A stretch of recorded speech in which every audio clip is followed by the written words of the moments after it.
Ladies and gentlemen, welcome back to the Mountain Biking in South East Queensland podcast. I'm Lachie. I'm here with a couple of awesome mountain bikers. I'm going to start with a quick hello to Oppy, our regular. How you doing, mate? I'm awesome, mate. Welcome back for a new year. I don't think we've spoken on the podcast since 2025. Yeah, we had a bit of a gap. We tend to do that. We're going to, do as many as we can, basically, as we go. But, sometimes life and work gets in the way. Should we introduce our special guest for this evening? Yeah. Would you like to introduce, how do you know Mr. Mike Blewitt? Mr. Mike Blewitt. Oh, I think I knew him first as the editor of Australian Mountain Bike Magazine, although Agreed. I probably saw him at the races, but I didn't know who he was because he was off in the dust in the distance. Is that right? I know him from Australian Mountain Bike Mag first. When I came into mountain biking, that's how I knew Mike. And then, as of now, BQ, working with Bicycle Queensland in another role. And I'm very keen tonight to hear a little bit more about the backstory of Mr. Mike Blewitt. Welcome to the show. Oh, thanks for having me, guys. I feel pretty privileged to be here sitting in the boss chair and chatting to you guys. Have you ever done a podcast before? Well, look, yeah, actually with my now colleague, Andrew Demack. So he's Friend of the show. Friend of the show. I believe he was on your first or second episode. Yep. So yeah, on his podcast, at least Treadley? once. Yeah, Bruce Treadley. So once sitting in a hotel room in Austria, because I was about to be doing a stage race with his good friend and my now wife, Imogen Smith. So we did a podcast about that, and I think some other time a couple of years later in Brisbane in the old BQ office in West End. Nice. I think we're going to ask you about the first time you picked up a bike, but should we start with our most recent time we were on a bike? Oppy, what have you been up to over the either holidays or you're probably on one 20 minutes ago? I was on a bike this morning doing an hour and a half of threshold and over-under intervals. So it was the stationary trainer. So I'm a bit sad. I wasn't actually out on my real bike. What about yourself? Yeah, nothing today because I had quite an early start running around. But yesterday, I just did a little local lap. I guess it's the ride that if I can't get out for a ride, I try to get out for this ride. It's up the Go track, around the top of Mount Nebo and down the PEI or Mount Glorious descent back home. So it's a good, keep you honest, get out for that ride. So on my, what bike was I on? I was on my cyclocross cum commuter bike, so it's the good jack of all trades, master of none drop bar bike. Yep. Has it got discs though? Yeah, you bet. My 2013 Specialized Tricross that I do for gravel and cyclocross and commuting, still rim brakes, mate. I'm keeping it real. Yeah, well, when we moved to where we are now, with rougher roads, some dirt roads and longer descents, I did sell my old road bike, which was a 2010 Scott Addict High Mod. I'd had a few Addicts early when they came out with the 790 gram frame, and then I regretted selling one when I was riding Bianchi. And I always said, if I see another one of them come up on Marketplace, I'll buy one. And one did. And it was the High Mod, so the high modulus carbon frame set. Built it up, put a fairly worn out group set on it, and it was a great road bike. But had to go because I wasn't riding it enough when I moved. But discs on the bigger hills definitely favoured these days. Nice. Keeping up with the times. I like to keep it real. I keep it old school. Well, it's simpler. Oh, look, I'm a simple kind of guy. I still prefer it when my cables don't go through my headset. So, My most recent ride is literally just the backyard ride. I've lived in Alex Hills area, sort of near Capalaba for 4 years or so, or Capalaba longer, but I decided to go see where the pathways take me, and then headed to Cleveland, followed it down, and there is just this awesome path that takes you down next to the water, the coast, and through pretty much 95% bike paths all the way down to Redland Bay. So I went and checked that out, and I've done a Wynnum ride from here as well as some connecting pathways. So always cool to have some connecting paths. It's not mountain biking.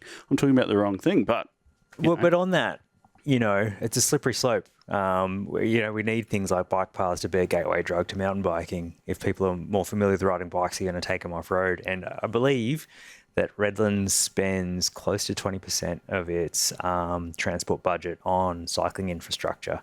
That's not a BQ official fact, but that's a BQ adjacent fact because I can't remember the exact amount. That seems like a lot. Yeah, well, it's closer to the UN recommendation, which Wow. is 20% of a transport budget should be on Yep. active transport, so walking and cycling. Yep. Yeah, I quite like finding where everything connects here because I can go straight into Capalaba with a, 5 to 10K ride and get to the heart of Capalaba and keep going along next to Tingalpa Creek to the playgrounds. It's like playground heaven. If you get on a bike as opposed to walking or driving, you find they just connect, which is really cool. Yeah. So what you're saying is we're talking about mountain biking in South East Queensland, and none of us on our last ride went mountain biking. I had some dirt elements.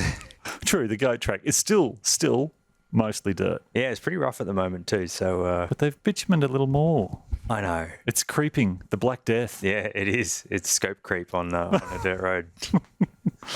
So Well, Mike's already shown some of his knowledge and BQ facts going on, but should we throw back to the personal story? Where did you first pick up let's go mountain bike? Where did you pick up a mountain bike and where did you get started?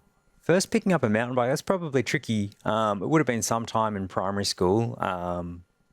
I would have had, a first mountain bike looking bike. Well, it wasn't really a mountain bike. Got used that way as like a 24-inch steel thing with index shifting. Most parts of it broke. But I guess my first and so I would ride some of the fire trails in the northern parts of Sydney, and on Cubs and Scout kind of camps as well. That's not really what you'd call mountain biking, but it definitely was, but not on formed, purpose-built trails, which is I think what we're more used to now. But I guess the first nice mountain bike I got that I thought was nice was in '92. Was it 92? Somewhere around then. No, might have been a little bit later than that, actually. Might have been 95. And it was a Mongoose Sycamore. So 26-inch. 26 There's a bit of a delay on the... Let's just bring back the soundboard on the... I want to get the Aruga horn on there. But Mongoose Sycamore had a couple of chromoly tubes on the frame, probably just a down tube or something like that. I think it had an Altus Acera Olivio mix and grip shift. So yeah, that was my first kind of sort of real mountain bike. And I actually only ended up selling that to somebody in university because it became my commuter until about maybe third or fourth year in uni. And I certainly explored a lot of my local area on that bike with some friends through early high school, that's for sure. So early days, your youth was spent on a bike. Yeah, look, definitely not one of the gifted and talented set. They were in my U group, doing wild things on BMXs and motocross bikes and then mountain bikes when they graduated to that. But it was a way to get around. Definitely riding with friends on the weekends, after school a little bit. But yeah, it was a youth spent on bikes, but not not like the gifted and talented set. I think bikes were just a part of childhood, and the opportunity. There was more opportunity to go and ride in the bush. These days, a lot more people live in suburban areas where there just aren't the greenfield sites that you can go and just get on a bike and go for a bush bash. It's all housing estates now. Yeah, well, and I guess we were in a housing estate on the edge of the northwest edge of Sydney. You'd go just out and you could look across orchards, or the other way and you'd go off an escarpment into like a bushy ravine. And so there were places to ride. But that sprawl was sprawling and it looks very different now. I was introduced to mountain biking for work purposes before my own riding for myself. What's your story as far as events or getting into the competitive side? What led you into, I'm guessing before you ended up at Australian Mountain Bike Magazine as editor, you were a racer. What's your story getting to racing? Well, I probably didn't get into racing when I wanted to, because through high school I ended up getting a nicer bike. Must have been in when I was 16 or so. Really loved riding it, but I just wasn't sure how to get into the racing scene. It wasn't that clear how to do it. This would have been 98. But I actually started working right when I was doing the HSC, so the high school certificate in 99 at Wheels in Motion, which was Rebel Sports bike shop arm. And as happens in some large chain bike shops and so on. They're often much maligned. But the things about these is there's businesses and there's people, and the people in this shop were awesome. And I'm still, in one way or another, in touch with a lot of them today, almost 30 years on. And we just did some awesome rides. And one of those awesome rides that we then did the next year in the year 2000 was the Mont 24. And so that was the first race I did in a team of 4. I had a blast. It was really good. Old school 24-hour racing. I guess it was Cohen back before it got burnt down. And that was my introduction to competitive racing. Then did a lot of state series and club rounds. So I was with Manly Mountain Bike Club. We would race out at Arcadia, in the northwest of Sydney, but doing the state series would go anywhere from Thredbo through to Port Macquarie, Coffs Harbour, Killingworth, Ourimbah, a lot of those classic New South Wales, Sutton Forest down in the Southern Highlands, Penrose. There were some other ones out there too on people's private property. Pretty janky little tracks. But you'd have like Craig Gordon and Paul Rowney ripping each other's legs off at the same races in Elite, or Aidan Leffman, who many people might know him of cycling. He was there. No, not quite longer as snotty little kid anymore, but only just out of that phase. So that's kind of was my introduction to racing, and then I did a little bit more through university, and but when I went over on a working holiday in the UK, that's where I just jumped into just doing more. I think I just found that online entry button that just said enter everything, and I'm like, yeah, I'll just do that. And we've chatted, and with Hubcap, who's often here, we've chatted about what drives us to race and what we're best at, what these two are best at. As far as, is it endurance? Are you riding for till you drop, or are you what sort of racing is your favourite, or what do you? Oh, look, not because I'm good at any of them, but I really like point-to-point races or big loops. I think a point-to-point stage race is just awesome because you really have to have everything dialed. There's the logistics as well, and especially a pairs race. And that's probably my favourite, would be a pairs. I'd say a marathon stage race. They're not long, they're not short stages. You're probably racing for 3 to 6 hours each day. And there's the team dynamic to manage, because you can only go as fast as the weaker person. Then there's always a weaker person. Sometimes it's you, sometimes it's not. Depends who you're racing with and what's happening. But being point to point, and these are typically, but not always, overseas. There's certainly no mountain bike races like that at the moment in Australia. You really go somewhere. And we don't always get to do that in our bike racing in Australia. We're in a vast continent, but we do circles on manicured trails, and we don't get to race over mountain ranges in the way that we could with some more creative thought, and definitely a more clear opportunity. I guess, like, I'm not a race director, or I don't run events in that case, but I think if it was an easier landscape to run events from permissions and so on, that would also be quite different, because we've got an amazing country to explore, but we get trapped. You would have seen promise then when we had the 2 stage races that were looking like they were going to be going ahead in Queensland with Quad Crown running, which you were involved in, I know. Yeah. And then we looked like we were going to have the port to port, which wasn't a port to port, but they've both since not. Yeah, currently not running. I thought that was going to be exciting with the proposed kind of where port to port was going to be out in the kind of scenic rim Ipswich area. Great place to hold events, really pretty part of the state. But those long, adventurous kind of routes that you could do on the Crocodile Trophy, you're just going onto trails you didn't know were there. And some of again, it wasn't buff single track, but you were riding it all on site. Not really knowing what gully's coming up.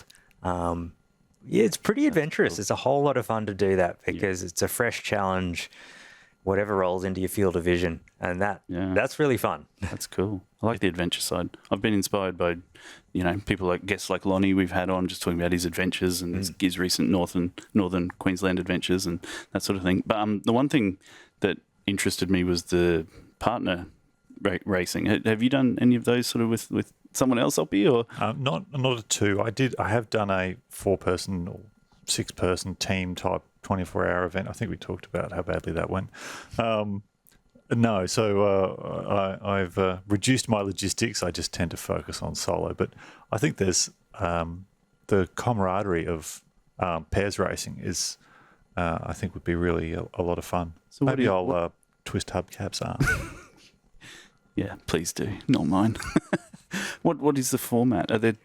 Look, I think it started with probably the event Transalp, which traditionally ran from somewhere in southern Germany to Lake Garda in northern Italy, so in the Italian Lakes district. And I should have looked into this, but I believe that was for insurance reasons that for going over an alpine chain, riders had to be together and you had to be within 2 minutes of your teammate, otherwise you get a time penalty. And look, in pairs racing, if you're 2 minutes apart, you're missing the point.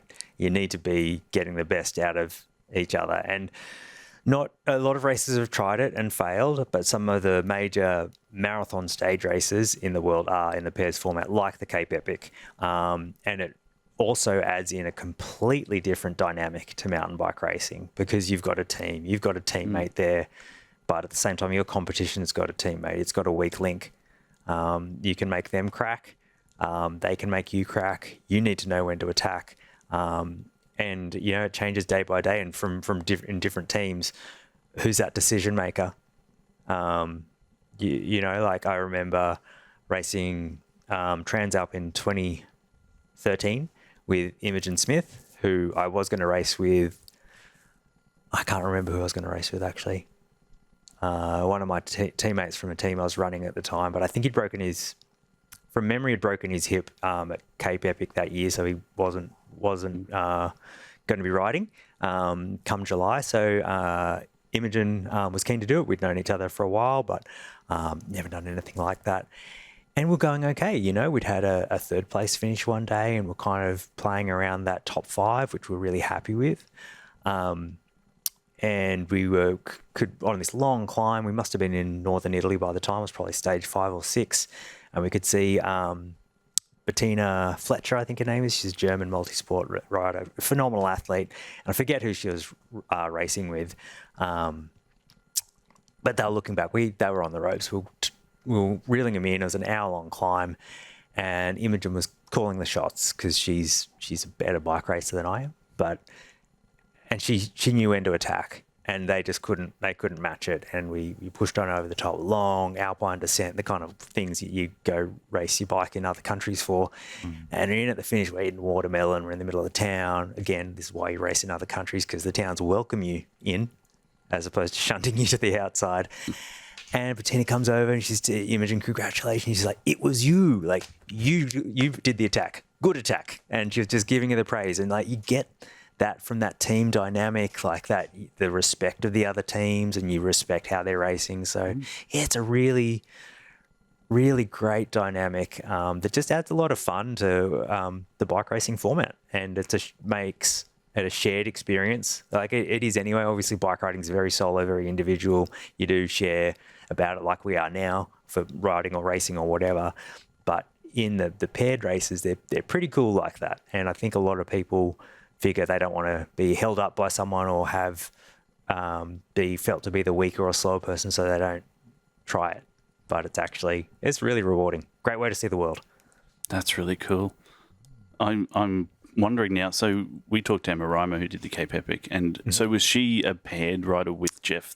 Yes. And that's how it began, but then obviously she could continue on. Yeah. And so they allow people so they were meant to be within solo. that time frame of become an outcast at the Cape Epic. So you have to start at the back of your start group, because they divvy up 1,200 riders into different start groups depending where they are. But yeah, I've been in that position before. It's not a whole lot of fun. It is not the same experience doing it solo. And Emma, to have pushed on in those conditions that they had to get it done, that's just incredible, because you go there with a plan and it's to complete this huge challenge with your partner and get each other through, and carrying on solo, it's pretty deflating. So good on her for getting it done. I was just listening to the temperatures, and then it was raining and muddy, and that was a great story. Yeah, great story. They say to test your marriage, go camping, but I think let's talk testing on a paired race. That's an interesting concept, because you was it later married? Yeah. Look, so we probably did maybe only one paired stage race before I proposed. One while engaged in Poland. No, two while engaged, because we did the Swiss Epic as well. And then we've maybe only done two since being married. And we were actually saying the other day it would be great to do another one again. So not sure, maybe don't think I've got enough leave for that to be a 2026 thing. But maybe in 2027, maybe it's a return to the Swiss Epic. We have a number of leaders' jerseys, but no final prize from the mixed category there. So I'm not sure we'd be in that position to be leading that race. Last time we were there was 2019, which is we're both mid-40s now. So 7 years ago it's a big difference from late 30s to mid-40s, as I think anyone would appreciate. Fair enough. But yeah, I'd definitely jump back into another international paired stage race. They're just fun. And as I said, great way to see the world. So you've raced a fair bit in Europe. Where other places in the world you've raced, or just some in North America as well. When I left Australia briefly on a working holiday visa, as I was teaching at the time, and so I'd encourage anyone to do that for a good way to see Europe from the UK, which is a bit easier then. But I also was coming home, doing a lap through the US just to ride some of the best trails that I'd seen, looking in Mountain Bike and Bike magazine when growing up, and do some bike races too. So I did a 100-miler, the Shenandoah 100, which is in Virginia on the East Coast. That was a whole lot of fun. I did, I can't even remember the name of it, someone in Breckenridge, which is just... Not the Breck Epic. Not that year. No, I did the Breck Epic a few years later, but in 2008 I did some one-day event in Breck Epic. I pretty much fell out of the car after driving up to Breck, because it's like 2,800 metres, so it's hard. But yeah, I actually did the Breck Epic in 2012 with some US friends, and it was hard, but that's just one of the coolest, quirkiest events out there. Highly recommended if you've never always feel like the trails aren't good enough at a bike event. Go ride Breck. Embrace the quirkiness of where some of the US mountain bike scene is. Take a shot on the pass, take a puff of a joint over the top. That's what they're doing, and just get into it and ride some absolutely amazing old school trails that are there from a mining and colonial or pioneering history.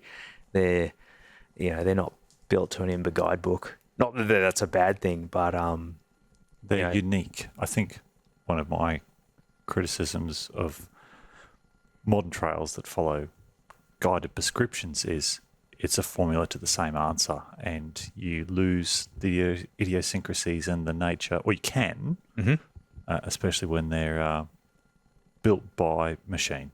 Yeah, you lose that uniqueness. So all this global experience is in a vast variety of trails, from unique mining things to European goat paths. What's your favourite local South East Queensland trail to ride? Favourite, not the one you ride all the time. That's a tough question, Oppy, because as you said, I have to remember it's not the ones I ride all the time. So Ironbark is the closest to home, so I do ride that a lot. What's your Ironbark favourite? I'd probably be Whipsnake, but more the lower half. Once you've crossed the road, once you've done the big hucks. Yeah, no. It's not so much once I've done the big hucks. Once I've front-sided that double after you cross the fire trail. It's pretty fun. There's the rock that I usually ding dented test bike rear rims on. Probably everyone knows it. I send it a Christmas card each year. I like that section. That's really fun. It's a bit more that hand built. But I miss when I used to live next to Mount Cootha. I miss dental work. An Arvo dental work when you have. When I was working for A&B, say for the first year, I was pretty much working from home, whether that was in Sydney, but mostly in Queensland. And my work from home, work hygiene is not optimal. I wouldn't be out for a ride at the desk by 8. I might still be in whatever clothes I pulled on by 3 p.m. But having been working at the laptop since 5, so sometimes it was an afternoon ride, and the restorative nature of an afternoon dental work off the side of Mount Cootha was amazing. And I know it's changed. I don't think I've ridden it since it's had a new trail pushed through in the middle of it, but I really haven't ridden it for probably 6 or 7 years. But I really like dental work. So I guess the characteristics of that are it's all hand built. It's maybe when it was cut, it was probably 30 centimeters to 40 centimeters. It's moderate speed flow. It's not tight. It's not open and fast. And one of the things that I think of when I think of that is closed canopy or very dense tree cover. Yeah. So it's and beautiful lamandra, native grasses. So the understory isn't choked with lantana and paddock grasses. Yep. It's a very beautiful spot. Yeah, and I think that's probably that mid-speed, moderate tech, but not like I can't even enjoy this. Is so technical. Sweet spot. Yeah, that would be the sweet, and that would be the sweet spot for me. And to ride it fast, you have to be having a good day. Not hard to ride fast. Yep. Yeah, that's it. So those would be some of my favourite South East. And look, I know you asked one, but Nirvana, again, on a good day, amazing. Went through there in a hardtail the other week, hadn't really ridden a hardtail that much. I did not ride very well. And it was a good reminder that I haven't been riding a hardtail very much. But I if it was closer to me, I would be doing some more laps of it to make sure I could get through with no dabs on a hardtail, because it's a good little project trail like that. Yeah, for the completionist to ride without dabs. For the modern mountain biker. I think the southern boundary of Daisy Hill group is that's where the good stuff is. That's a rich pot of gold. Yeah, Cornubia. Get into Cornubia. Yeah. Well, like climbing up Ginger Gully. It's good when you climb up Ginger Gully without dabs, which is hard at the moment because the Lantana's right on and over. That one I don't know. Still need to get to Cornubia. You can probably get there via bike path from here. I think with all your Redlands bike path. I definitely can. Or after chatting to Lonnie via Bush, what did he call it? The Redlands Trail. What did he call it? Was it Eastern Escarpment Network or something? The long-term project is purchase all the parcels of like avenues of land to get all the way around on through the Redlands, which is pretty cool. Yeah. So your journey into a mountain bike magazine, Australian Mountain Bike Mag, was it one of the mags that existed when you were younger, looking at different magazines? Definitely. First A&B I bought was from the newsagent in Cherrybrook where I was growing up, 1996, and like this issue I must have read it so many times. It had, just in the product reviews section, it had iconic items. It had Shimano XTV brakes tested in there. It had I guess a precursor to a dropper post is this blue anodized parallelogram thing that you could run one position forwards, normal, or two back, cable actuated. Had like the WTB Velociraptors tested in here, the WTB SST OG seat in there. I think even SPD sandals tested by Rob Arnold of Ride Media fame, because he used to work for Australian Mountain Bike, and Tim Robson, just doing weird facial expressions on weird trials moves on bikes with noodly front forks. So yeah, that was the first issue I ever bought. I think it was like February, March 96. And I was like, wow. So it was pretty cool to end up working for I wrote for the title a fair bit from the middle of 2012 onwards. And then, was contacted about being editor. Must have been around July. Yeah, it was June or July 2013. I was actually getting picked up by my lovely mum to take me to the airport with my bike packed in a bike bag and a small backpack. I was off for like a 5 or 6 week racing trip. And I said, sure, this sounds fun. Can I speak to you some other time though? Because I've got to go to the airport. So yeah, I ended up having an interview. I think I was in a little apartment in Lavigno, which is a great place to ride a bike between some events. And had a job interview, and that started from there when I got back a few weeks later. So just to go back, you started contributing articles. How did you fall into that? Look, so must have been in 2010. So I'd been, living the dream, working enough to survive in the UK and coming back home for a couple of summers to work 6 days a week in a bike shop and save up some money. And I was staying with a friend of mine. I can't remember, probably Primrose Hill in London, just because I wanted to do some cross racing while I was there on my mountain bike at the end of some European races. And he was doing some website work, and he was house sitting, and I was just stayed there.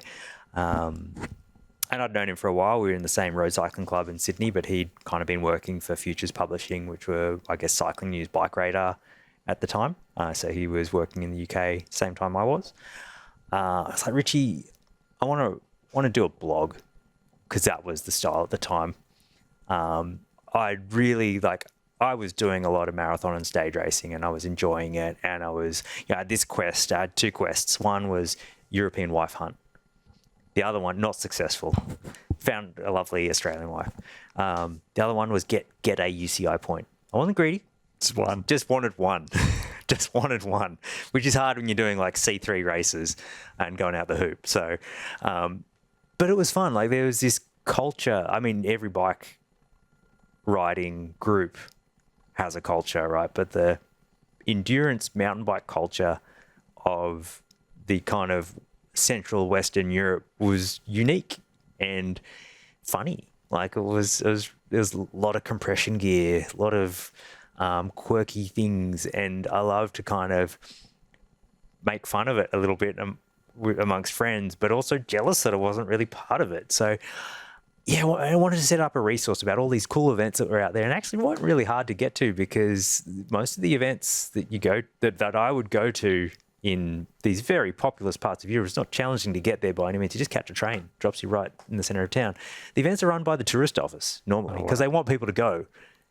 So it's just easy, but it's hard to find out where they are as a English native language speaker. So we ended up setting up, well, he did it. I just wrote some stories for it. The website called Marathon MTB, which still exists. I think my friend Gordon in the US published something there last week. I might have published something in November.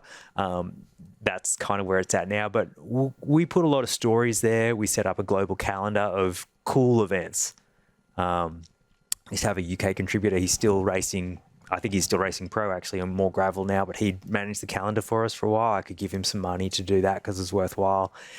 And yeah, it's just like, let's create this resource for people so they realize, hey, there's some really fun events to go over for. Do your holiday, do a bike race, have some fun. And we did it, obviously covered events back here in Australia and New Zealand as well. But it was best received in Europe, which is curious. Was it the excess of spandex? Possibly, or but lycra. I should say lycra. It's not actually spandex. Yeah. I don't know what it was. Like, different culture. It was a different culture, and you would get invited to events, and they would put you up, and you'd write a story, and you'd help promote it in a really genuine way. Across social media, and we set up a team. At the most we had about 6 riders, and I guess they were early influencers. A lot of them were good riders. Like, we had plenty of, across our team over the years, we had multiple national champions, one world champion. Imogen won Masters Worlds in XCO a couple of years ago, and a lot of elite world championship selection and participation, which is great. But we had fun just traveling and kind of sharing this bike racing culture. And yeah, I miss doing that. And that was kind of started that late 2010 and was like all in 2011, 2012. And yeah, I must have been messaging the photographer Tim Bardsley-Smith, seeing what he was up to, because I'd written something about clipless pedals for A&B while working at Crank's Bike Shop, which is one of the bike shops I kind of used to work a lot at in Sydney. And he's like, yeah, they got a new editor. I think he's struggling for content. Why don't you give him a shout? And so I ended up writing him a story from Transalp, actually, which I raced in 2012 with Naomi Hansen. You'd probably be familiar with the name, Oppy. Naomi, she was from Noosa, bit of a... I wasn't into marathons, sorry. Yeah, okay, well, there you go. But, yeah, so... Say yes. Say yes. Yeah.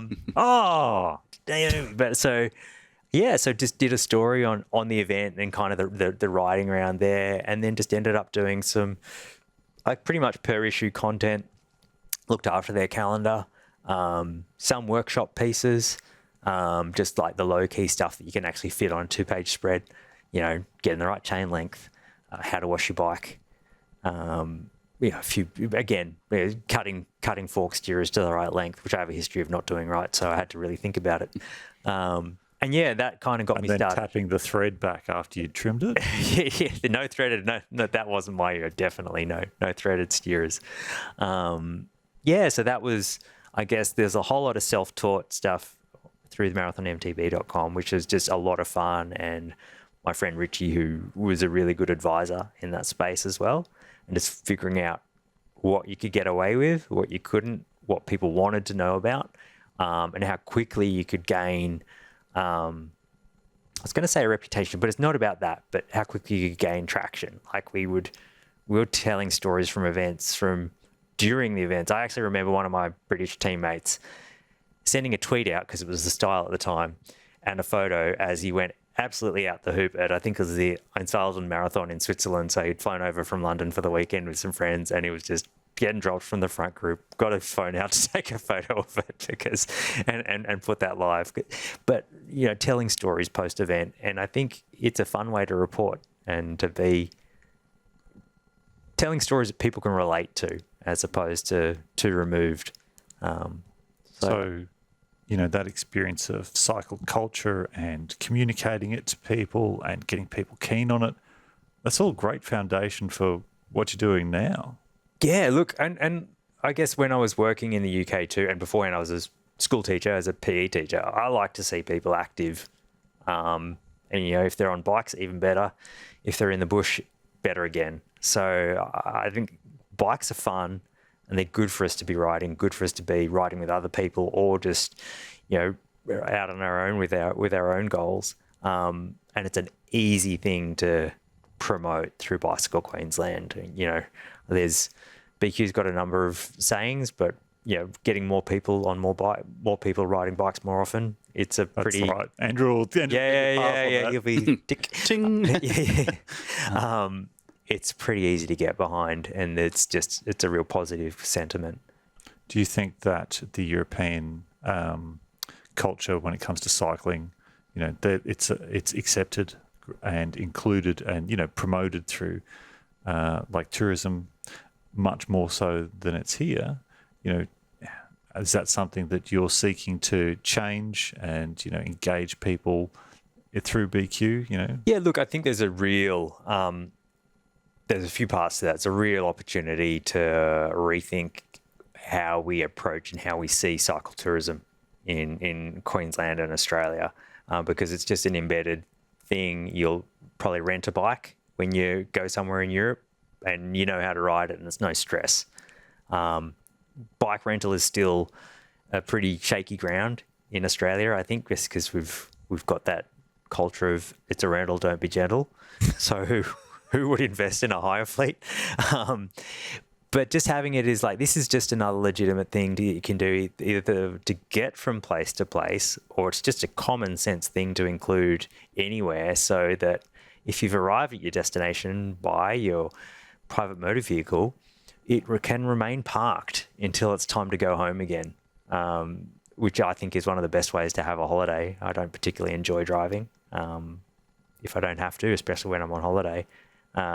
But there's a lot we could do there. And, the culture thing, it's normalized. There's safer cycling routes. And this goes for a lot of regions in Australia as well. But I was invited to this race in Stade in Switzerland called the Snow Bike Festival. So ran in January. I was happy to go because it was after those really crazily hot national rounds in Narang one summer. So I was happy to go get cold. And like, rugging up in the hotel to go get some cheap supermarket beers and some whatever cheap food so I didn't have to pay for the hotel food. And I'm rugging up in my like windproof jacket and all this gear, ride my fat bike on the tiny bit of slush that was on the road down to the supermarket. And this lady rides past in a hybrid, boots, jeans, immaculate jacket, rear wheel, skipping out a bit on the icy roads, just nailing it. No fuss, no worries. Like that's what cycling culture is. Just you're getting on the bike anyway because that's how you're getting around, and it's no stress. You're not special about doing it. So I think we've got a long way to go. But if we could get more towards that use and normalize the use of bikes just as another useful method of transport, which gets you from exactly where you are to exactly where you want to be.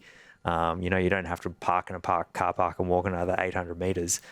Yeah, would be a long way towards some kind of nirvana. Everyday cycling, every day. I think that's what Andrew says. Yeah, I love it.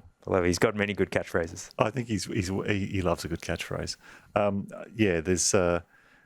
It's so embedded that it's normal and it's provided for. And I think the other thing is that the design of our cities is very different. So the length of time that those cities have developed, and the constraints around, especially in mountainous areas, like you can't afford to develop the flat land because that's your arable land. So they're walkable and cyclable distance. And sprawl in South East Queensland in particular is just such a hard thing to tackle for cycling, because people only want to cycle a short distance, 5 kilometres, 10 kilometres max. But which brings me to my next point. There's one really interesting part. And I know this isn't it's definitely not pure mountain bike discussion, and this is something that the great Andrew Demack has pointed out as I've hear him talking in the Bicycle Queensland office. And so you look at your British and European, let's just take those as like, hey, these are easy places to get around by bike and they're supportive more or less. But they developed in a time of, let's say, war, famine, protectionism. So they stayed close. If you look at pioneering countries of colonization, Australia and US as examples, you had to go set your boundaries, improve, where we are sitting here, probably what would it be 150 years ago, you had to make your selection and you had to improve the land to make sure it could be yours when you pay your not much per acre. So we were forced to spread out for how we colonized these countries. And I think that's probably just sets us up for failure, really, for easy cycling cities and towns because we're so dispersed. Yeah, I think did leave some good open space for mountain biking, but that's just by chance and not a given. I think the increase in population to the southeast corner has been such now that there's been a real there's redevelopment, a lot of densification going on. So, there's still things happening. As one of my friends says, Brisbane will be great when it's finished. It's always cranes and construction going on. In fact, I think it was a new bikeway open this morning, Veolia Place. Oh, Tuesday next week. Tuesday. From 6 a.m. to 7:30 a.m. That's an official opening. I'll be there. The official opening. Official opening. It might be rideable today. Yeah, people were riding it today. I saw it on the social media. And along the Riverwalk a week after that too. So that's in the Dexus area along the river. So that's open on the 2nd of February. So yeah, little bits of new bikeway here, there, and everywhere. I was going to say, have you followed the saga of Belinda Bones? No. Look it up on Veolia and see the local bike bug have been advocating for Veolia bikeway for about a decade, and they put a plastic skeleton on a bike in front of the end of the. Waited so long for it. It was just sounds about right. Belinda Bones finally got their day in the sun today. So many things I wanted to talk about with Well, can I ask? I've rambled a bit, so I apologise. No, you're right. We're talking about when you got into your editor role, and you kind of had to juggle everything, right? You're doing your writing, your sourcing content, your scheduling, budget. Yeah, look, and I had no idea what I was doing, to be honest. It's just that I had an idea about storytelling. I knew bikes, not everything about them. I didn't like doing my own suspension servicing, realised I couldn't build wheels well enough, and still don't like bleeding disc brakes, but I like selling them and talking about them and riding them.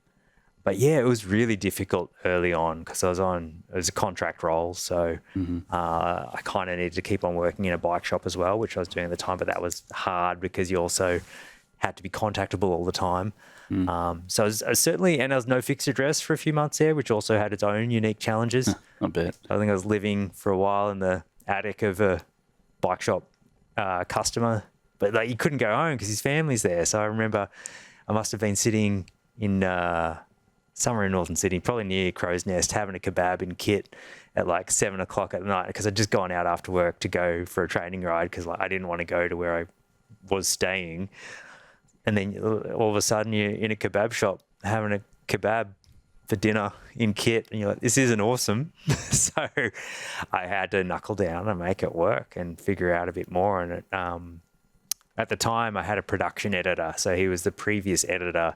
There's many things that editor means. You can be a figurehead.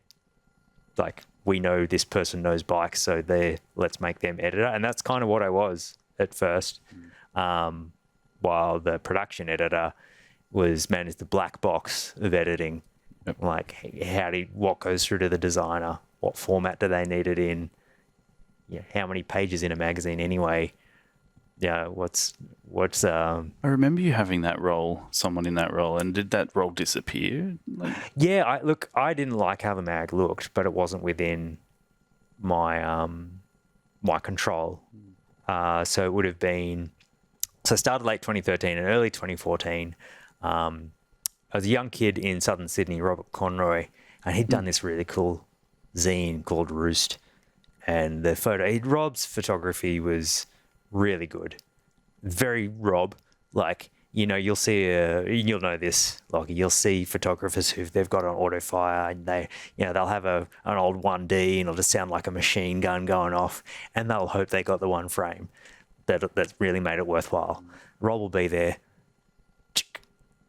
Only takes one frame, but it's immaculate. Yeah. But he'd done the design work, he'd done the layout work, and so I kind of was aware that I made a production folder of here's the proofed copy in a Word document, and here's an image folder, print resolution, worked that out, and with a selection, please aim to use these ones, but not all of them, but because if you didn't say that, that'd all be in a 2-page spread, and that just looked like image diarrhea. So I was like, hey, Rob, we've got a 4-page, here's a bike test, and images from Tim Bardsley-Smith, great photographer who helped me get my job. Can you just do a layout for me? And I'll try to get you an interview.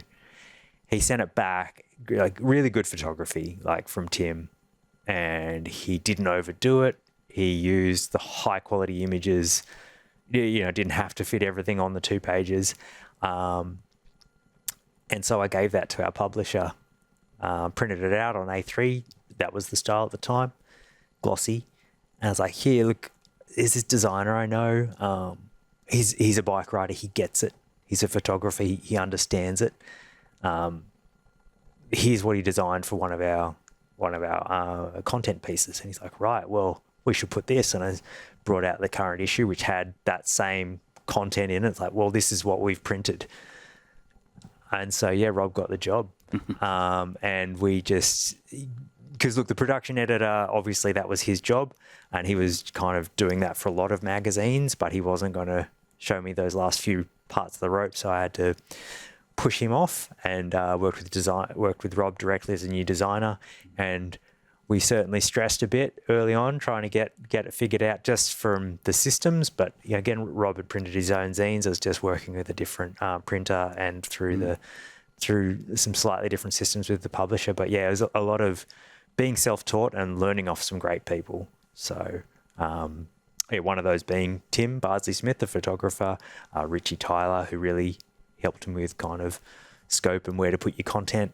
And then Rob as well. And then and about writing, obviously learned a lot from my now wife, Imogen Smith, who's a very gifted writer. So otherwise, me write good.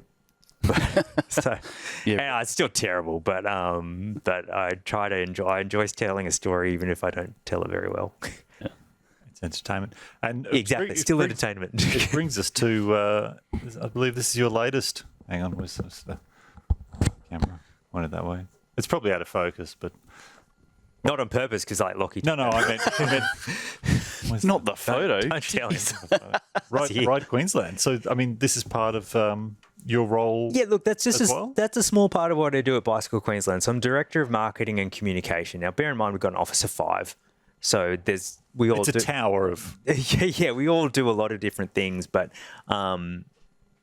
when I was brought on, which was in May 2024, one thing that they wanted to relaunch was a member magazine. Ironically, I have got a printed version here, but it's not really the market to launch a free printed magazine to disperse across the state of Queensland. So we launched an e-magazine, which was fun and kind of set a bit of a content mix for it. So to include updates on the advocacy work Bicycle Queensland does, because look, first and foremost, we're a member-funded advocacy group. Some community stories from both the BQ community, but the bike riding community. A few pretty light touch product reviews, because that's easy. It's not dissimilar to breathing, being able to put one of those out. Some places to ride, and it's just some news and news about BQ's events and the like. So kind of typically 46, 60, 54, 60 pages, something like that. And you actually don't have to stick to a book size in an e-magazine, which is great. It's just a flip book that you can put on the website. But Bicycle Queensland does do an annual end-of-year function where we bring in some of our key partners, but both local and state government and within industry. And I thought, well, it'd be pretty cool actually if we just printed one for our 2025 end-of-year function, just to put in the hands of people like the Transport Minister, Brent Mickelberg, or his handlers, as the case might be, and Shadow Minister Bart Mellish, 2 of his staffers took some away, just so they've got an evidence, because they've got so many things on our plate. This is a mix of what Bicycle Queensland does. Yes, you might hear us banging on about bikeways and bridges, but look at the community, look at the depth of things that they're doing. You know, you look at this issue here, there's a great story about Sherwood Community Kindy, who went out to seek a grant so they could do bike skills tuition for all the kindy students. So, and that meant every kindy student knew how to ride a bike. That included getting on it, off it safely, starting and stopping safely, indicating, going over obstacles. These are just like, as a PE teacher, there's fundamental movement skills you need to teach. And I think riding a bike should be up there. It's not, and because it's not on your own, you're actually on a device. But these are really good skills to equip these people. So there's a whole mix of stuff in there, and that's what this title is. Maybe we'll print another one for the end of year function in 2026. I don't know. I'll work on the February edition, because it's quarterly. Over the next few weeks, I've already got some stories in there. I was chatting to ex-Matilda Ellen Beaumont, who's a long-time Bicycle Queensland member, this morning around what bikes mean to her now, especially now she works in social work as well. She wants to clearly fitness-minded, being ex-professional, elite athlete. So yeah, I get to share stories like that, which are a bit more all-encompassing yay bikes than mountain bike specific. I mean, that upskill off-road with Ride Hub, I saw you post that on socials. That is, I mean... That's some sort of partnership, is it, for specifically off-road to upskill? Yeah. Well, it's done by your cover star here, Dylan Cooper. So he set up Ride Technics, must have been about a decade ago. And Dylan, he's your perfectionist's perfectionist. I remember my first interaction with Dylan Cooper would have been before probably 2006 or 2007 Nationals down at Mount Beauty, and a couple of nerdy friends were down there with our bad tan lines because we've been training heaps over summer. to go to the pool at wherever we were staying, just outside Mount Beauty. And Dylan's there lounging, head to toe tan. He's like, nice tan lines, boys. And so we were crushed. Right. I don't think I was racing elite, but we were racing in a few days' time. He'd already crushed all of us already. But Dylan, he's an exceptional bike handler, and what he's developed with his ride techniques is great for those people doing either the kids skills or school holiday programs or one-on-one tuition with him. But he got some funding to do this online tool, and it's taking all that knowledge that he and all his coaches has in some really high quality step-by-step video-based skills work.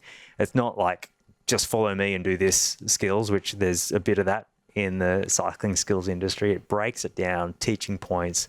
You get to put in what your current ability is, where you ride, and it'll tailor it to you. So the fact that he's had state government funding to do that means that it is free, and we're just kind of helping him do a soft launch of that in Queensland, because it's got a bit of a mountain bike focus, obviously, but it's really important stuff like getting on and off your bike safely, which we probably all take for granted, but you see a lot of people trying to get off on the low side, and we know what happens when you get that wrong.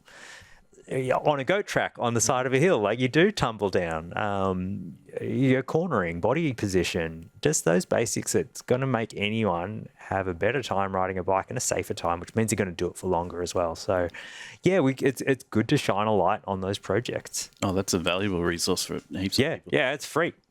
And they're anyway, videos, was it? Video content? Yeah, it's basically online learning. So it's lots of videos. You got to sign up.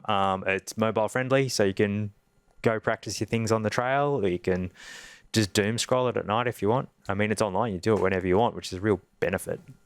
I think it's very interesting. You were talking about people who cycle, like a lady on the slippery ice, I think there's, I've seen certainly less kids riding bikes these days. And so, it's great to see targeting kids and targeting kids at schools, trying to get kids back riding to school again, and, enabling cycling. So it's interesting to see a little bit at the moment. One of the big enablers is e-bikes. Yeah, definitely is. Look Look at the cheeky grin. Yeah. Go on, ask a controversial question. E-bikes. E-bikes. Death of cycling. Discuss. Not to throw it back too much to A and B, but I remember it must have been late 2013 or early 2014, our ad guy. Our ad guy suggested, hey, should we test this e-bike? Now, if any of you recall what e-mountain bikes looked like well over a decade ago, they were not very good. I'm like, no, we're not going to do that. Partly they were heavy, they were very underpowered. I'll get to power in a second. And they just weren't a mountain bike. That started to change when the Bosch motors became more popular, and to be honest, Merida really pushed it. Yes, with some of their hardtails, which were great, and we tested one of them and it was pretty good.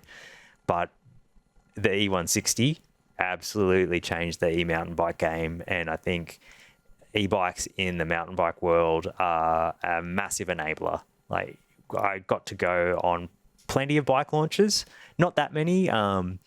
Through my time at Australian Mountain Bike, it was often just more efficient if they're in Europe to send a friend in Europe. It was cheaper. They loved it, junket, and they knew what they were doing, so it was just far more efficient.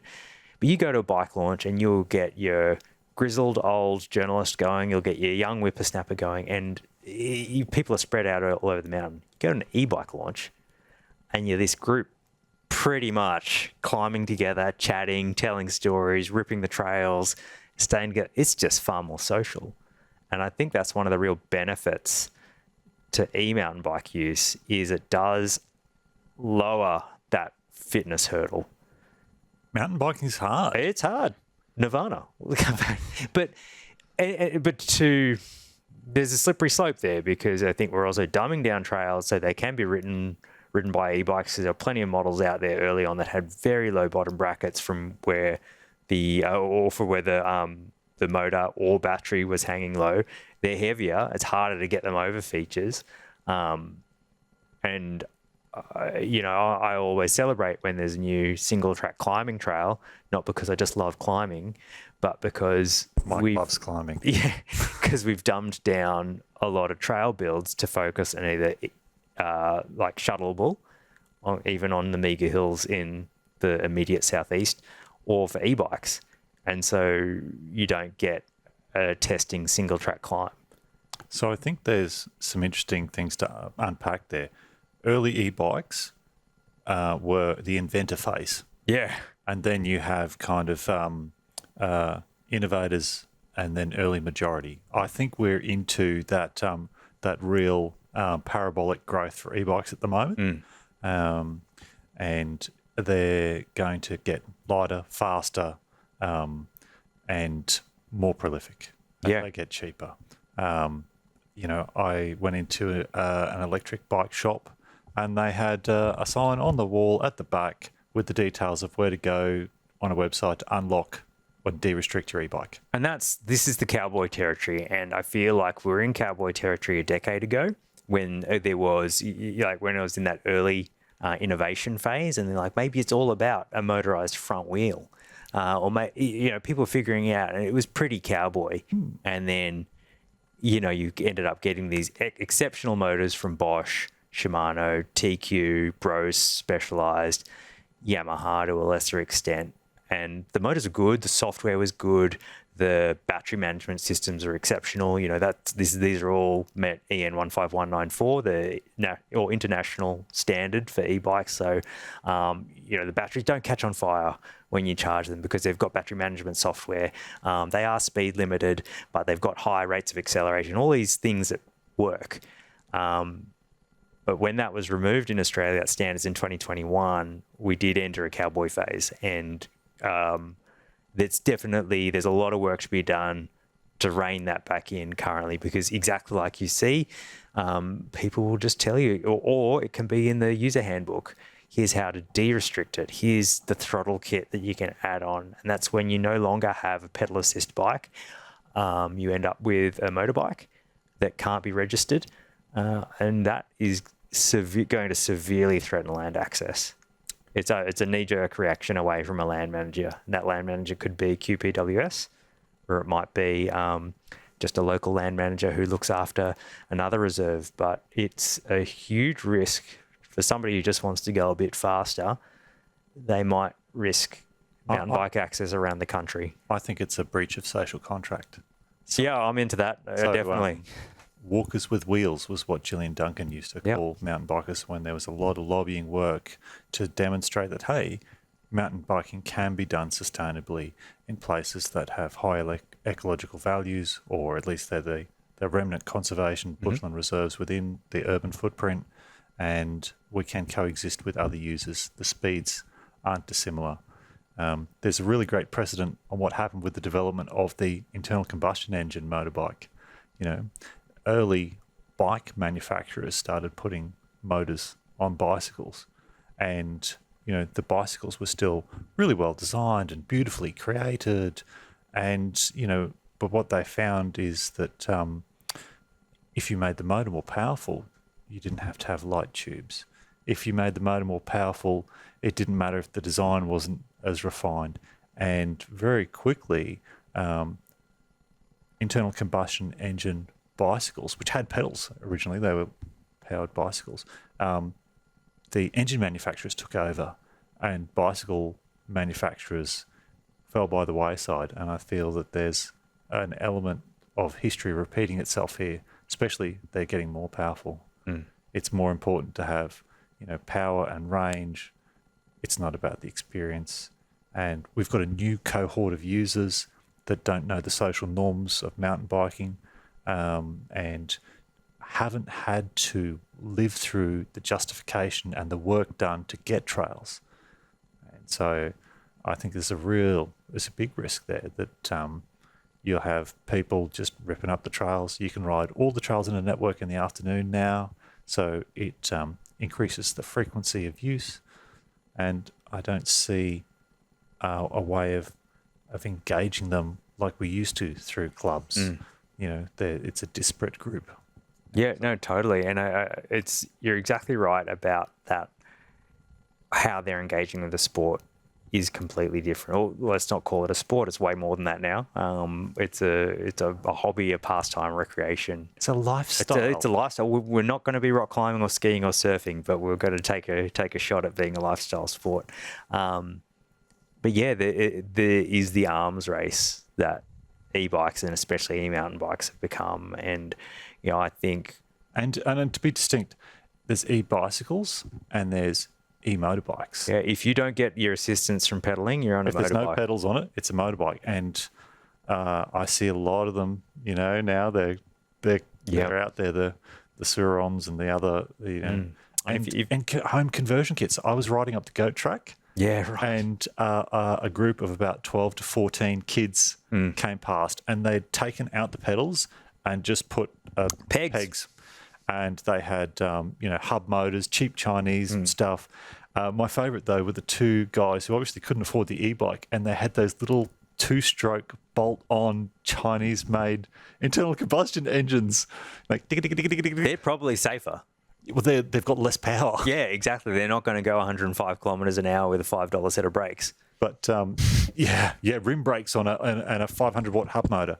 But yeah, I did feel for them because I'm like, they're off their devices. Yep. They're outside. They're, you know, riding bicycles. The same activity that I did on a BMX with my mates. We're just getting out for a laugh and having a blast. But they're doing it illegally. They're going the wrong way down the road. And I'm like, oh. The fact that they're not having to create their own momentum, I think, really impacts some of the decision making and the assumption of what they can get away with. That's my uninformed view. Like, I really think it changes when you actually have to be in charge for how you're going to get around and up something. And it's not just throttle based. Things come at you a lot faster when you're going faster than 30 k's an hour. And we know that, like, yes, you can do almost whatever speed you want downhill if the hill's steep enough, but that's not that often. It's not for that long. Yeah. So I mean, even coming here this afternoon, seeing 3 people on a Suron style e-bike on the path, a couple of kids with the bolt-on kits. They had full faces on, but I guarantee they still got $5 Tektro brakes and, you know, plastic compression washers in the headset trying to hold the whole thing together. Yeah, they are literally death traps. And that's not overblowing it. There's been plenty of deaths by people riding them, and often you'll see the front end's been ripped off because it's... And that's, I guess, where the public narrative will start shifting with incidents more commonly occurring where a bike has come around a corner and knocked someone over. A kid died on the Sunshine Coast, not long ago. And that's why, Bicycle Queensland were very proactive about this all of 2025, to be honest, and late 2024 as well. And I think it's really good that we've got the public, the inquiry into e-mobility that's due to hand down its findings in March. I hope there's no impact to the legal compliant e-bikes to get more people moving. Great in Queensland when it's hot and sticky if you live in a hilly area. We've got 2 at the office, at the Bicycle Queensland office. We've got 2 turn bikes. So just use those for running errands and going to meetings. Game changer for us.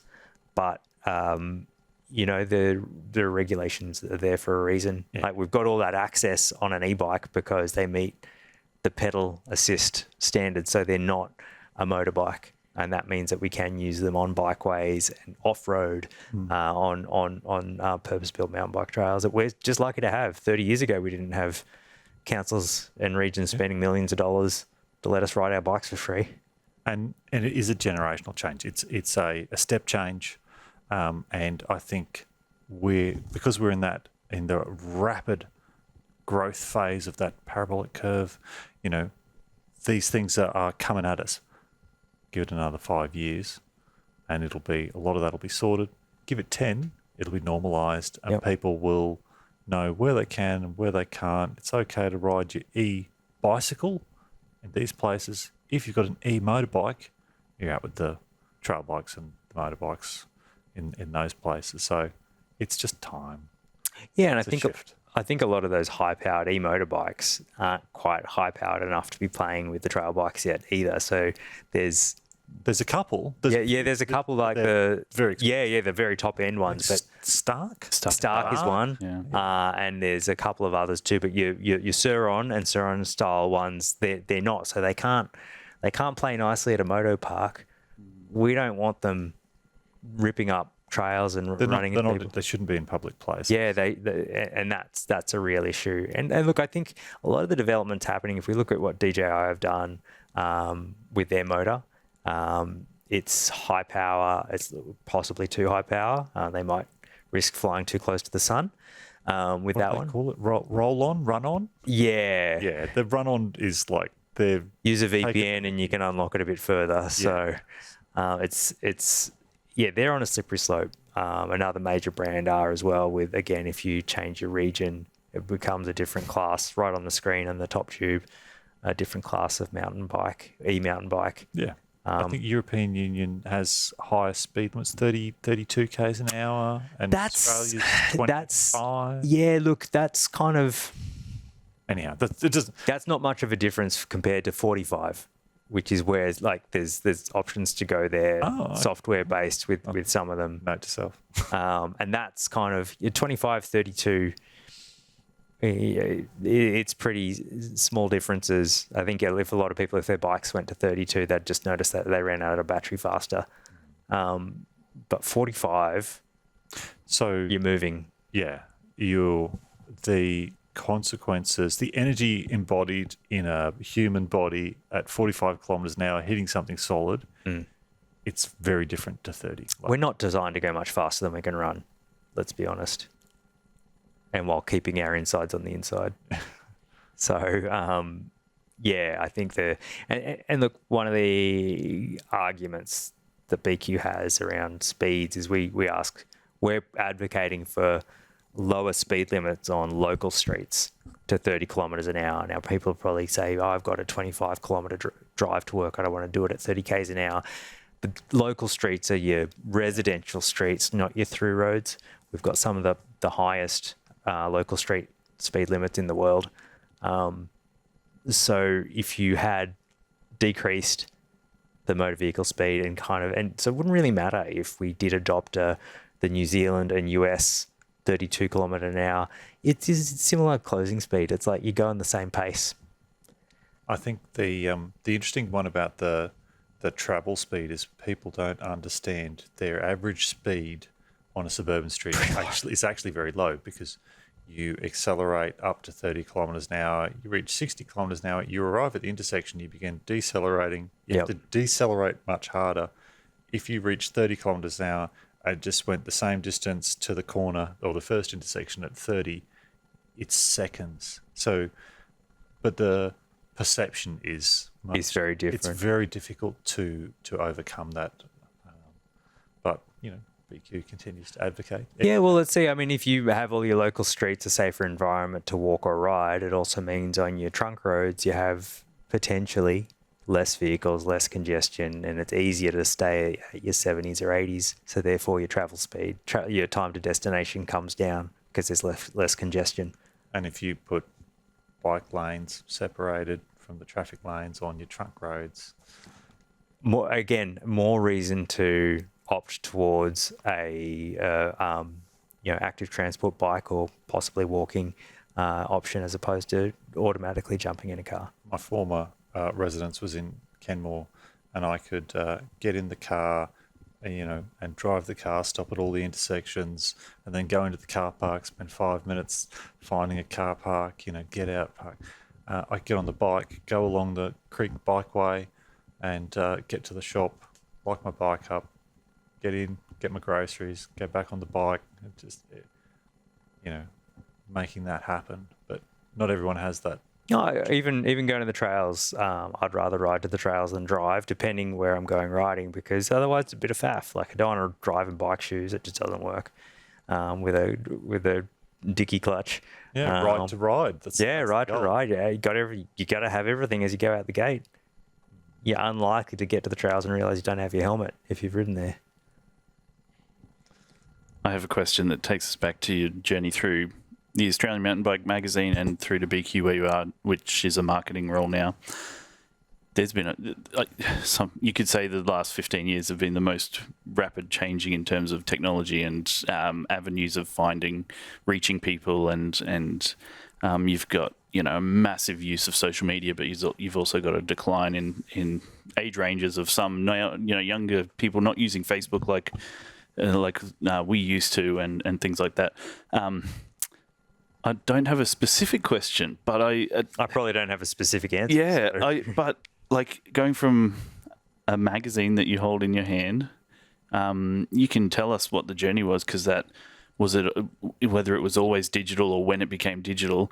But what's your what have you seen? What's the biggest change you've seen in the way people receive information, and how do you connect? Like, you're working in a membership-based organisation right now. We've had discussions just the other day because Oppy was talking about a race up at Sugarbag, and I said, I haven't seen that. And I said, I've switched off Facebook over the holidays a fair bit, and we were just talking about, the younger kids are on TikTok. Like, is Wild West putting ads on TikTok to get the young riders out there or whatever? Oh, beat you TikTok dance.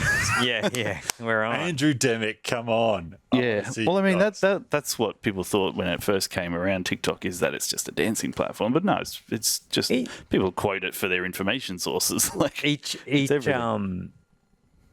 platform's got its best fit.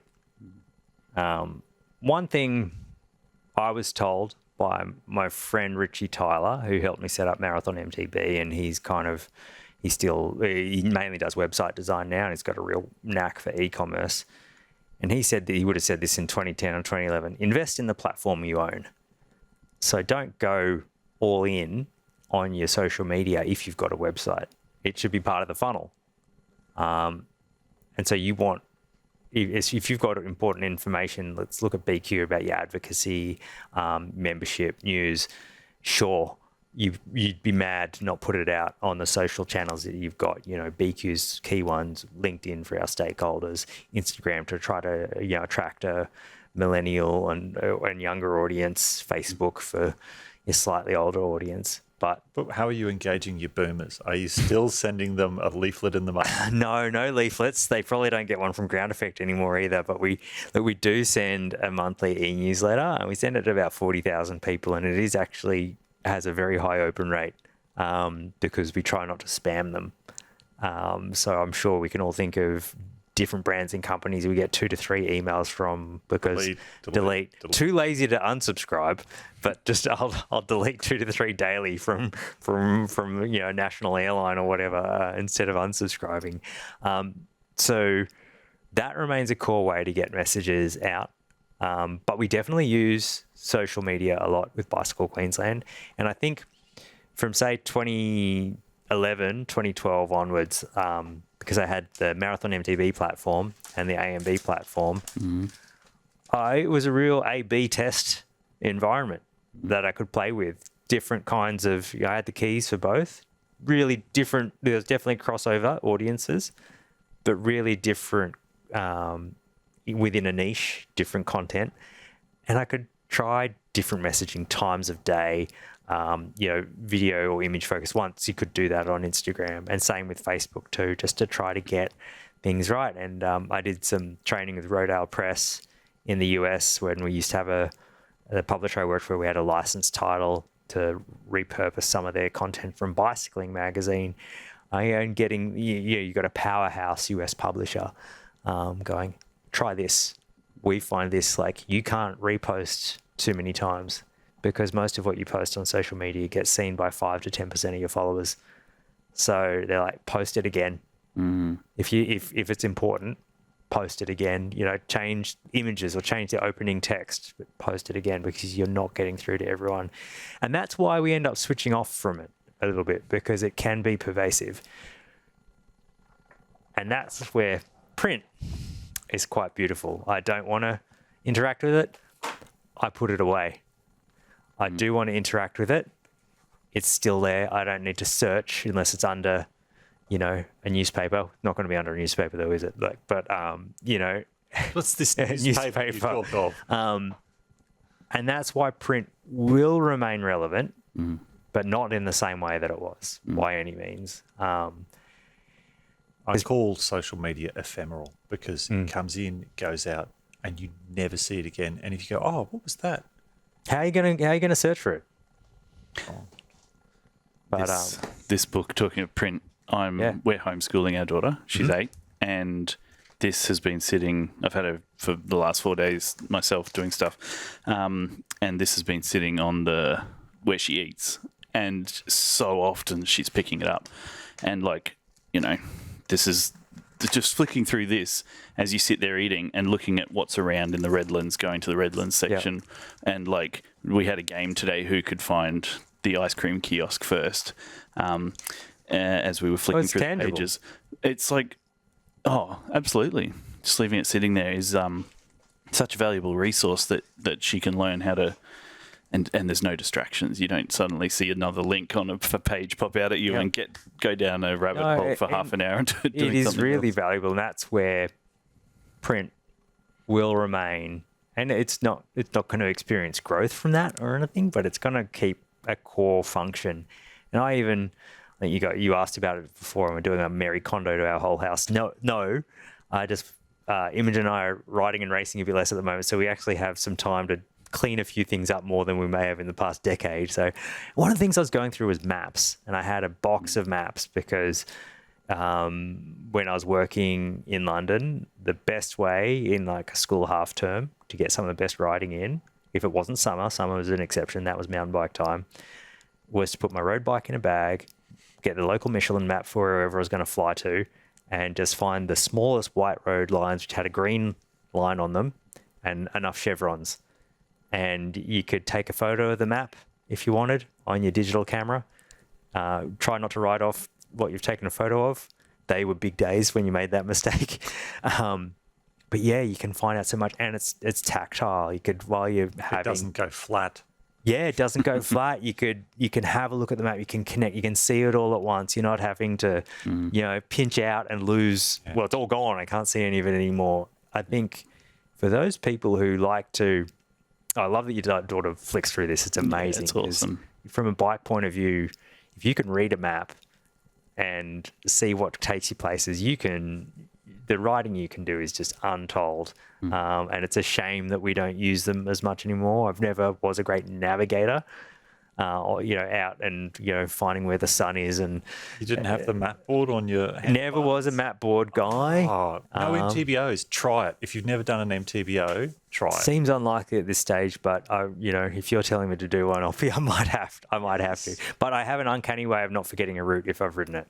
So the way you store things in your memory when you go through a route is very different to listening to the device tell you the turn by turn. Yeah.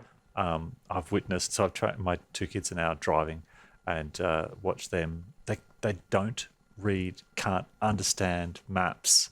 Oh no. Yeah, they go there. I don't know how to get home. My phone's gone flat. It's like, just go back the way you came. I don't know how I got here. It's like, I say I don't have GIS. I have CRM, can read map. But yeah.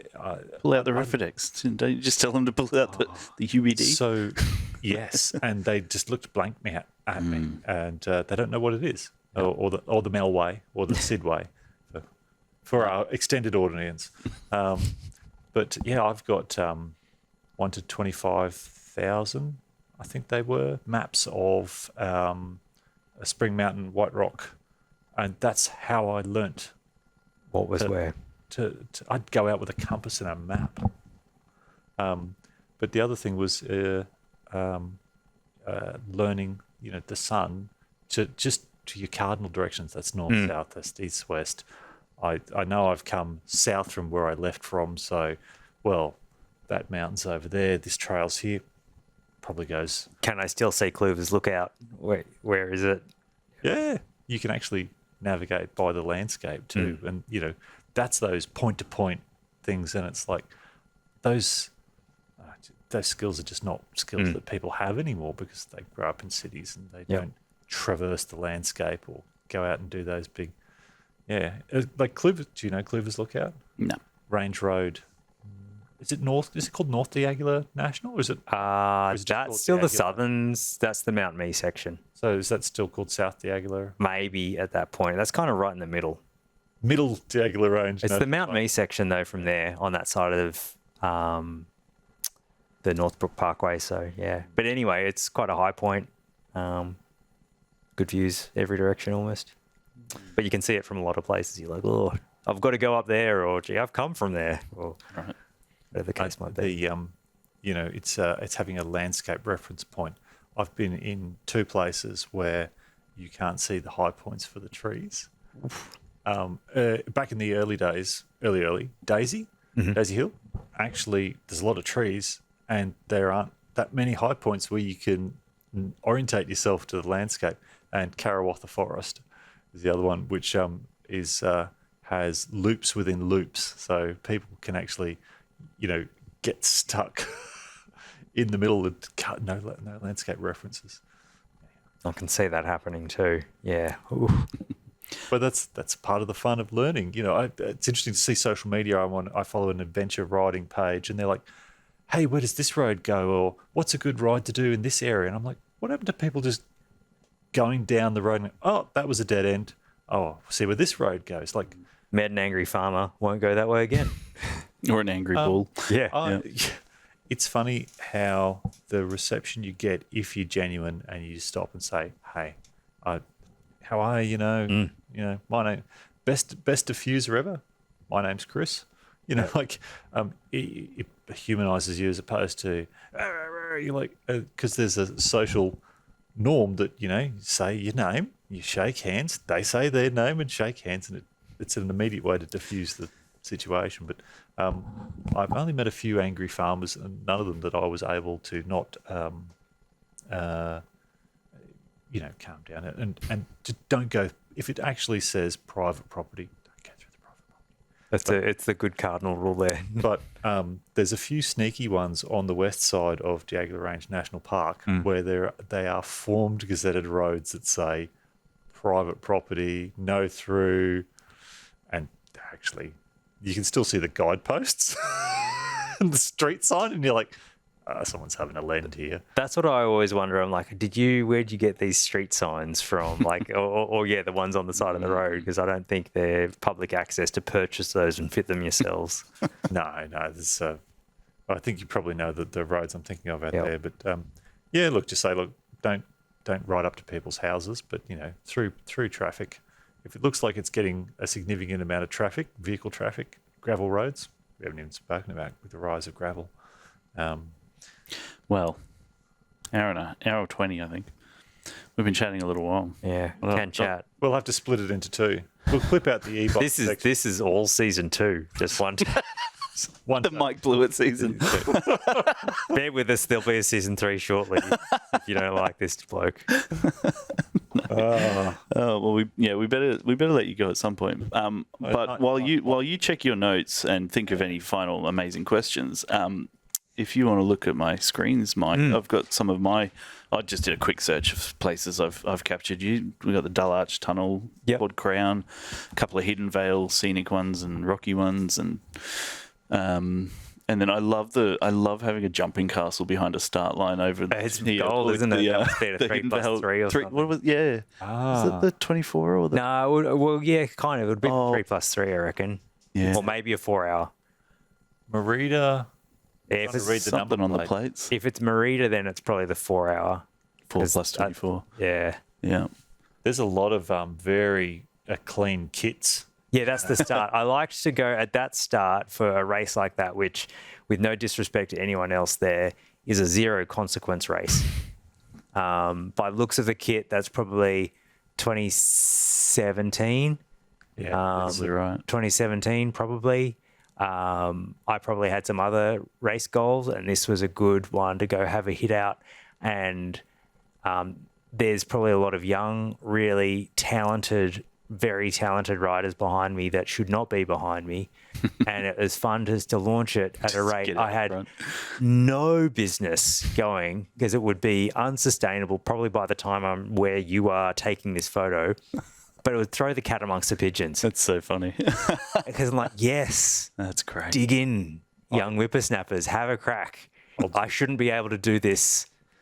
And trust me, I can't. So I think that's probably what's going on here. And I'd probably be about 50 riders further back next time you saw me. Yep, possibly. I don't know. But my question was, like, I've only captured you in SEQ.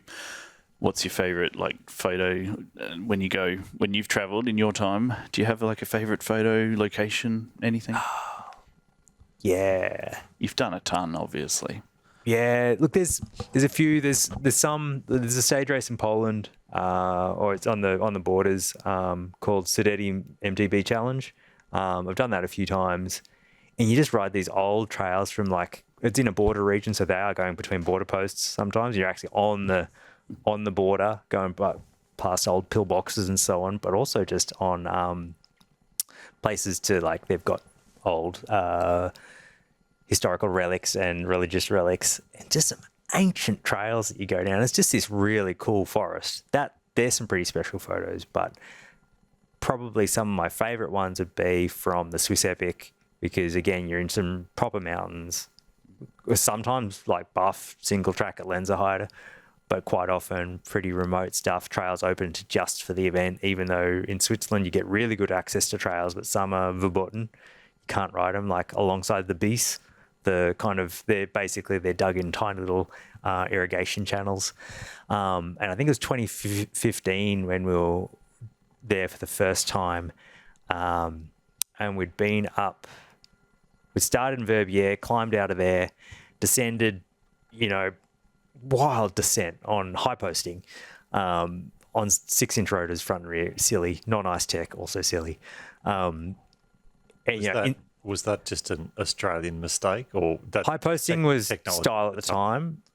Non-ice tech rotors was stock at the time. I put new rotors on, but ice tech. So I was deglazing pads on concrete out the front of hotels in the evening, just like take them off, scrub them. So that's a tight ass travel hack.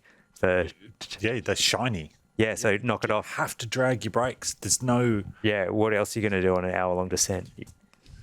Yeah. So, but yeah, some of that riding there, and there's this one image. So we'd gone across the valley because it's in the Valais region. So you cross the valley up the other side to Luke or something, or we might have been going towards Lukabad, and just dropping off like down onto one of these beast trails, which, like, it doesn't have a worn line for riding because you can't ride on it at any time. It's just sketchy. And we knew we had the people in second position on GC behind us, and that was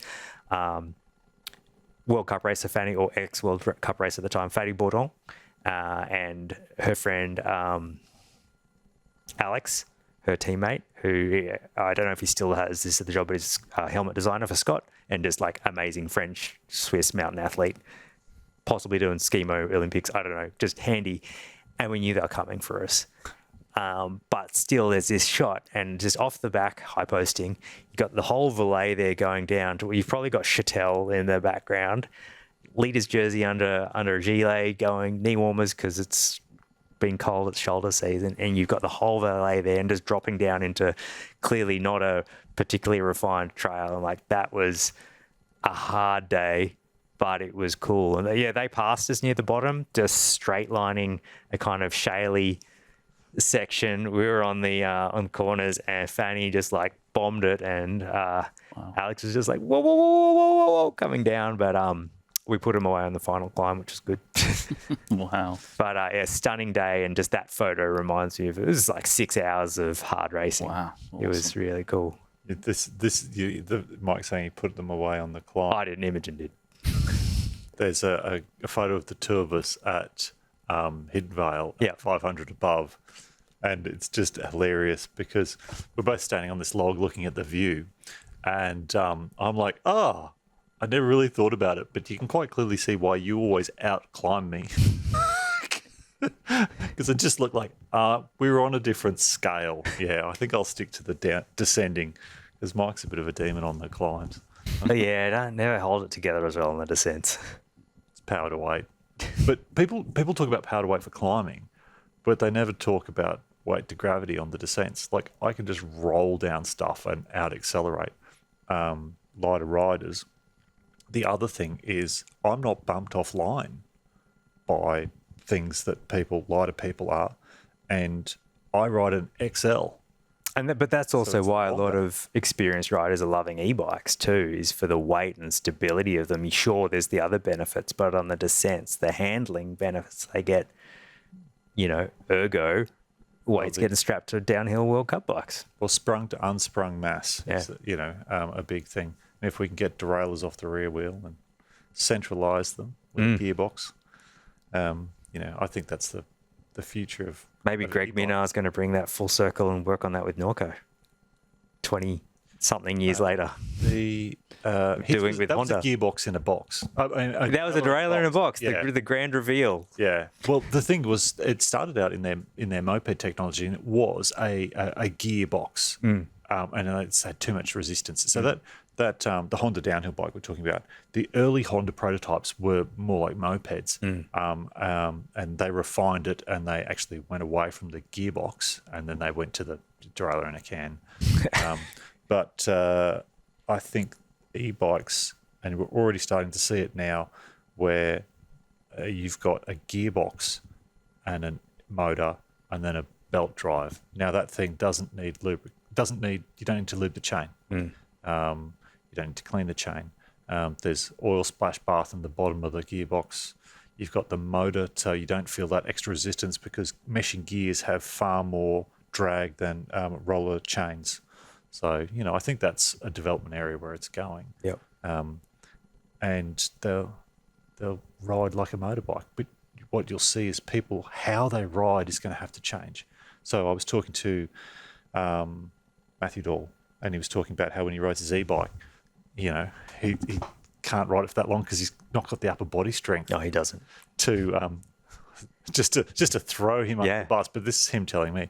But it's a different workout. It totally is. It's a really good point. And you ride an e-bike in the same way you used to ride a 2000s downhill bike, because they're about the same weight. But you don't try and pick the bike up. You compress into the suspension, and you use whatever Whatever lip is there. you're the first rock in a rock garden. Shorms March style. Oh, there's a throwback. Ellsworth. It's mountain cycle. Oh, when he was on Mount Cycle. Senator. He was. You'll see him at a World Cup these days, or a World Champs, because he's skills coach for the national team. Wow. So US national team? yeah, US national team. So both in Cairns World Champs, as 2017, and Lenzerheide the next year. Yeah, he was just out there on course, and that's pretty sick seeing him doing the skills course work with the pretty much the under 19s and under 23s. But yeah, he was a classic jump line, take the airline kind of guy. Well, I'm trying to think of the name of the downhill rider who's in Santa Cruz, very young. Jackson Goldstone. Jackson Goldstone.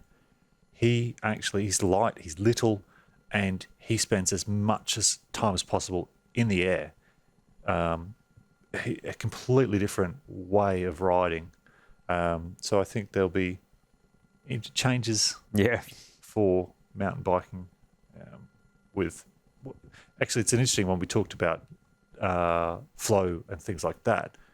29er bikes, long slack, low.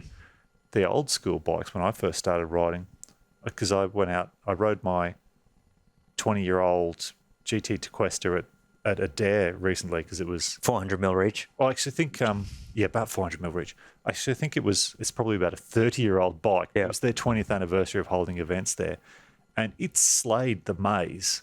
Well, it'd be perfect for that, because you almost want to size down as much as you can in that era and run the long stem just to slow it down a little bit, but you could move the bike around. Well, you could steer through the handlebars. You just literally short wheelbase trails that were tight and twisty, but your travel speed was only slightly higher than walking speed, and it's still really efficient for that solution. But as soon as it got open or rough or down a hill, it was absolutely woeful. But the new generation of bikes, and Strava had a lot to do with it too, every corner you could cut inside of got cut, and every line got straightened. Where it used to wiggle. We love corners, but we love a straight line for Strava. It's interesting to watch people go for a 2-kilometre hike and cut 5 metres off a switchback. It's a deep-seated drive for efficiency innate in animals, not just humans. They will take the path of least resistance. But I think e-bikes are going to make our trails straighter, faster, and it's the way things are going. Yeah. No, More freeways, less technical uphill climbing trails. Less step-ups. Less jank. Less jank. Bring back the jank. Moderate jank. I can do moderate jank. I think I grew up on the jank. I was just going to say, Mike, you're coming back for another episode because we could probably... Yeah, sorry, guys. I keep on gas bagging. No, it's not you. No, we could keep chatting, but I think we'll Yeah, keep we probably it need to. What's your final... did you have a $1 million question for him to finish up on? Well, we talked about, how you've had a long time in mountain biking and a long time in the print, and we talked about media. If you get out your crystal ball and polish up, what do you think the future of mountain biking is in, say, 10 years? What will the mountain bike of 10 years' time? So from a technology standpoint... that's a tough one. Will it be surpassed? Will we be looking at mountain bikes the way we look at penny farthings? Yeah, they're still around, but it's a weird novelty. Would you? Look, I think anyone... I wrote this piece for A&B. I was on a flight, internal flight in the US, going to a gravel group set launch. And I wrote it as a homage to something I'd read in Mountain Bike magazine in probably 98. And it was this list of things you should achieve if you wanted to be a mountain biker, while understanding that a mountain biker wasn't about achieving everything that was on that list. And it was a beautiful piece of content. It made the cover art. The cover art was text, because you could do that in the late 90s. And so I reached out to the editor at the time. He couldn't even remember publishing it, to say, hey, I want to write an updated version of this. So I did that. And one part of that in my updated version was, and this is just lots of short sentence things that you should do for the greater mountain bike experience. One was go for a gravel bike ride a gravel bike.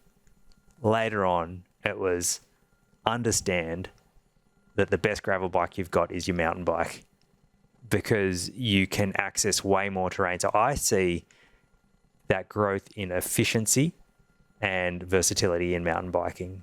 I don't think the mid-power trail bikes have stalled at all, but I think that's going to get refined for your 140mm bike with a light enough battery, that finding that sweet spot of motor size to determine geometry, output to determine battery size, as little or small as it needs to be, to assist. You're going to end up with a really capable bike that can do a lot on either janky trails or purpose-built trails, and that's just going to be the mountain bike in time for most people. That'll be the giant Trans X2 of 2007. The bike everyone had to have will be this mid-power, mid-travel trail bike. But I also think, and I think Mike Casimir from Pink Bike said this a few months ago. He said everyone who's looking for a more capable bike or an e-bike should actually just ride a high-quality cross-country bike, because that's probably the feeling that they're after. A bike that responds really well, actually has 120mm, maybe 130mm of travel, is light, and handles on a dime. And I've got one of them coming next week. I've just ordered a Norco Revolver C2 130 from Nick and Michelle up at Pedal Inn, so I can't wait to get that. Obviously, it's going to go up on blocks and have a few tweaks done to it out of the box. But I think that's an area of bikes, not center of the bell curve, where I think we're going to keep on getting, XC's dead apparently, but the bikes are freaking sick. So I think they're going to continue to evolve, and that general mountain bike will probably end up being a mid-ish travel, mid-ish power trail e-bike that can do just about everything except potentially go on a plane. Well, you heard it here first. Mike Blewitt, the death of the pedal mountain bike. E-bikes for the win. Have you seen solid-state batteries? They wouldn't be a thing in e-bikes yet, but they are a thing. Really? Yeah, solid state batteries. You can poke a hammer, nail through them, and they do not explode or leak. So I've just started seeing them in terms of camera batteries, power banks, that sort of power thing. banks as well, for sure. And sure, the EV potentially- industry would be pretty keen, Structural batteries. like in house builds. No cars. Structural. So the battery becomes part of the vehicle. Yeah, as long as its recharge cycle life's okay. Otherwise, we're mega e-waste.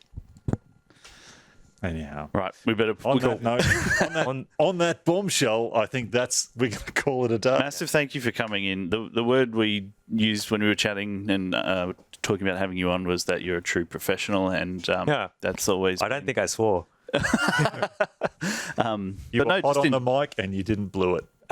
Oh, that was no. No. Too bad even for you. No, yeah. Do you have a response to that? Oh, no. Sure I'll let it sit there. Yeah. Thanks for joining us. No, it's been great to be here and talk bikes. I love it. Thanks, guys, and thanks for doing the podcast. Beauty. Till next time. See you then.